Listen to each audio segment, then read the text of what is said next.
Right now, in 5 American cities, finding a place to live isn't just expensive. It's becoming structurally impossible, and one of these cities is going to shock you. Because this crisis isn't unfolding where most people expect. It's not just luxury coastal markets, it's happening in cities that, until very recently, were considered affordable, practical, and livable for the average American family.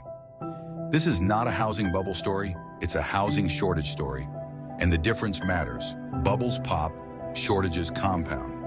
When housing supply falls behind population growth year after year, prices don't gently correct, they reset higher. And once that reset happens, affordability rarely comes back. What you're about to see is a countdown of 5 U.S. cities where population growth, construction limits, and rising costs have collided. Once this process begins, reversing it is painfully slow. Let's count them down. Number 5, Boise, Idaho. Boise used to be one of America's best-kept secrets. In 2019, the median home price hovered around $350,000. That made it accessible for local families working normal jobs, healthcare workers, teachers, small business owners. Then remote work changed the rules.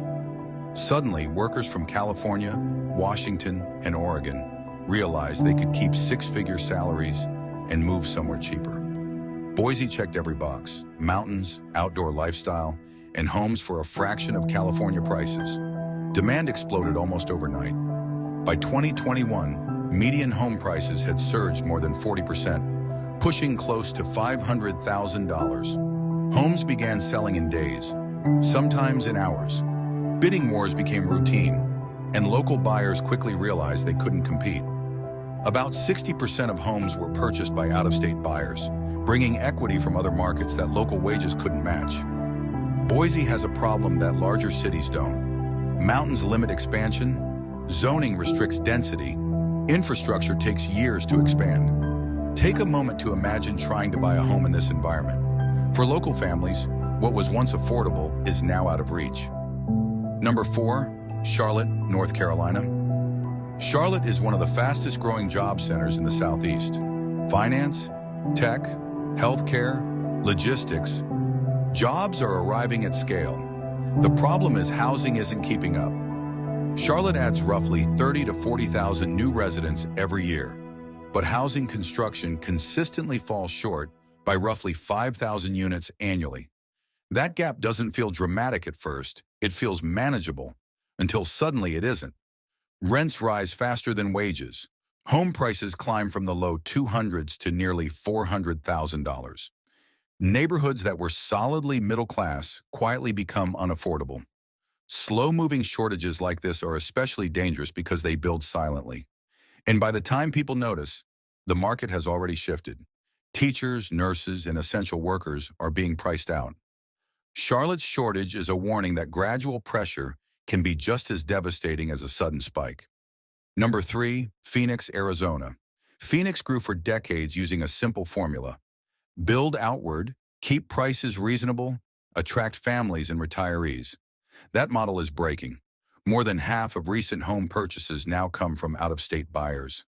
People selling homes in California, bringing hundreds of thousands of dollars in equity with them. Local wages, often around $50,000 to $60,000, cannot compete. At the same time, Phoenix is hitting real limits. Water scarcity is no longer theoretical. Infrastructure strain is slowing approvals. Land that once seemed endless is becoming harder and more expensive to develop. Phoenix isn't in a speculative bubble, it's in a structural mismatch. Structural mismatches don't resolve quickly or cleanly. The result? Teachers, first responders, and small business owners struggle to find housing.